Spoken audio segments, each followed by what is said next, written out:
Welcome back to Coffee with the Authors. We interrupt our regular programming to bring you Storytime, Storytime with Wendelin. When people find out my backstory, they ask me how in the world I made it through 10 years of active rejection from publishers in New York, how I hung in there long enough to get my first yes. Because it is discouraging to get rejections. It is discouraging to keep trying and trying and failing and failing. And so after I had my first bunch of books published, I started reflecting on really what was it? And so I'm going to tell you a little story, which sounds like it has nothing at all to do with writing. But believe me, I'll come back around to it. It does. I'm going to take you back in time to my first car. I'm the daughter of immigrants, and my parents came to the United States and they conducted their life on a budget. So I don't know that they ever took out a loan. Everything was you earned it before you got it. When you become a teenager, you really want a car. And it was one of those things where if I was going to get a car, I was going to have to earn it myself. My parents were not going to buy me a car. So during the time where my friends' parents were buying them new cars or, nicely, barely used cars, I didn't have that. But I really wanted a car. So to make a very long story short, I went shopping with my babysitting money that I had collected over many, many years. And when I saw what was available to me for the amount of money that I had, there really wasn't much. There were 3 cars. One of them was a Volkswagen, which was cool, a Volkswagen Bug, an old classic, only it was missing the floorboard. So you could see the road go by. Another one was a demolition derby car, which was all smashed on all sides. And the last one, my last choice, was this little Toyota Corona. It was baby blue originally, but rust had gotten to it. So it had these rust welts all over it. It looked like it had been shot up with a machine gun. I almost just said forget it because it really, it looked like it had rust acne. It was a very ugly car. But my friend who was driving me around to look at these cars said, Earl Scheib, 99.95. Because during that time, there was this guy, and he was on the television a lot, and he would brag about how he would paint your car for $99.95. And so I thought, okay, I'll take this car to Earl Scheib, and for $99, I'll have a good-looking car. Well, it turns out Earl Scheib didn't want to touch my car because rust, but my dad, who had his own business, and it was an industrial kind of business where there were lots of tools, said how lucky I was because he had the tools that I could borrow to paint the car myself. Now, I had never painted a car. He had never painted a car, but he did have tools. He had an air compressor that I could blow the paint on with. He had the Milwaukee grinder, which is like this 50-pound grinder that I could grind away all the rust on the car.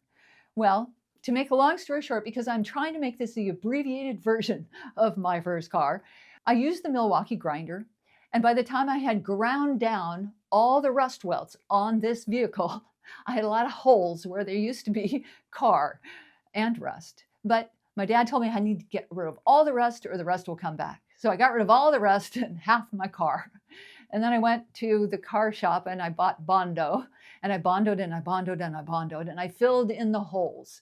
I filled in the holes until they were all plugged up, and then you have to sand it. You have to sand it until it's smooth.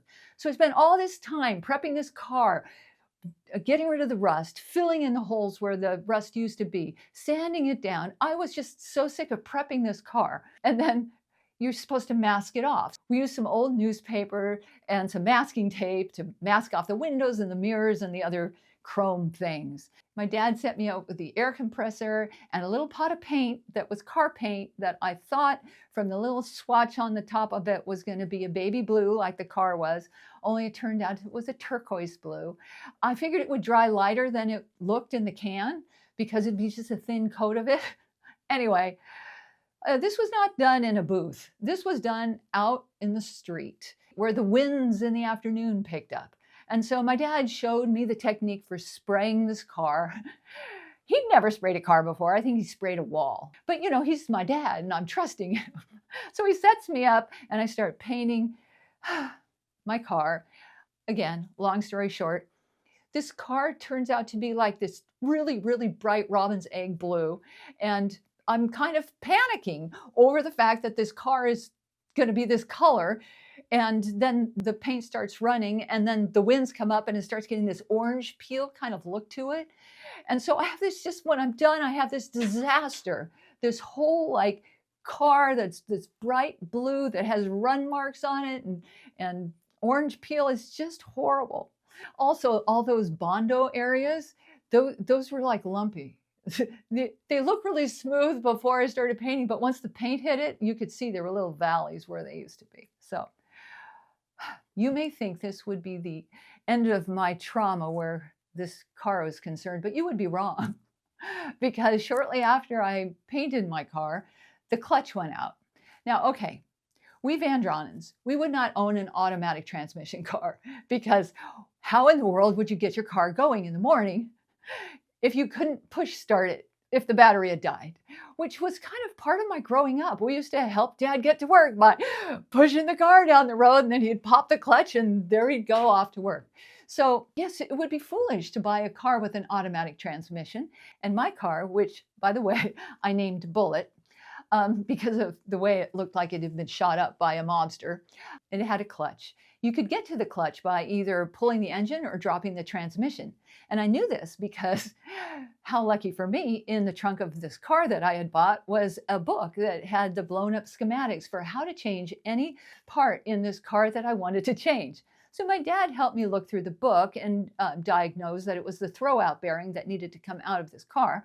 And here, lucky me, were all the schematics for how to replace your throwout bearing. And so my dad set me up in the driveway and gave me a bunch of tools, because did I mention he had a lot of tools? He set me up with these tools and a jack, of course, to jack up the car. And because I decided that rather than pulling the engine, I was going to drop the transmission. So I am in the driveway and I've got the thing jacked up a little bit sideways. And there, I see underneath my car, there's 100,000 miles of grime.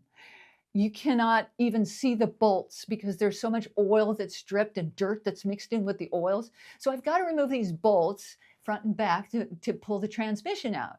And I can barely get a socket set on them because it's so covered in grime. And so I wind up getting underneath the car, okay, because I can't reach it from being off to the side. So I get underneath the car and I drained the transmission fluid. Step one, I drained the transmission fluid, and then I start removing the bolts. I have to get a pipe on it to get extra torque.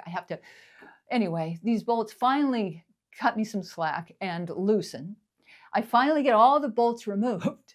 And this transmission is supposed to just drop right down onto these blocks of wood that I have waiting for it. Only it doesn't do that. It just sits up there all like petrified with grime. And so I really don't have much choice. I need to get underneath there and wiggle the thing. So I get underneath it. I've got this transmission above me and I'm shaking. And the seal breaks loose and excess transmission fluid kind of floods my hair. It's this pink, sticky, icky stuff, okay? It gets in my hair, and just then, while I'm distracted by this and trying not to get in my eyes, the transmission decides, okay, I'll come down. And it comes down and it lands right on me. So I'm under the car by myself because nobody's helping me with this. And at that moment in my life, I was so mad at my father because you know what? Other girls that I knew, their dads would buy them a car. Their dads would change their parts of their car for them, at least. They wouldn't say, here's some tools, go to it. But here I was with this transmission crushing me, just hating my life, just hating everything about it. But there's only so long you can sit there with a transmission on your chest before you got to make a move. And so I rolled the thing off. I got the throwout bearing out. I wound up, okay, long story short, I got a replacement part. I reassembled the car, put the transmission back together, and my dad did help me with that. And then when I drove this car, I am just covered in grime from the tranny fluid, from busting open my knuckles trying to get those bolts loose, from blood. But when I'm sitting in the car and I put it in gear and I let out the clutch and the car engages, first gear, second gear, I was just like, I did it. And I kind of did it by myself. So what does this have to do with publishing? Well, when I look back on the 10 years I withstood rejection, trying to get this dream of having a book published come true, I look back on Bullet. I look back on changing the clutch. I look back on the fact that my dad, he didn't give me a car. What he gave me was the sense that I could do anything. So if this publishing thing just seems like a long struggle to you, know that with the right tools and with the right attitude, not quitting on the hard things is what gives us the strength to succeed. Stay optimistic and please keep dreaming.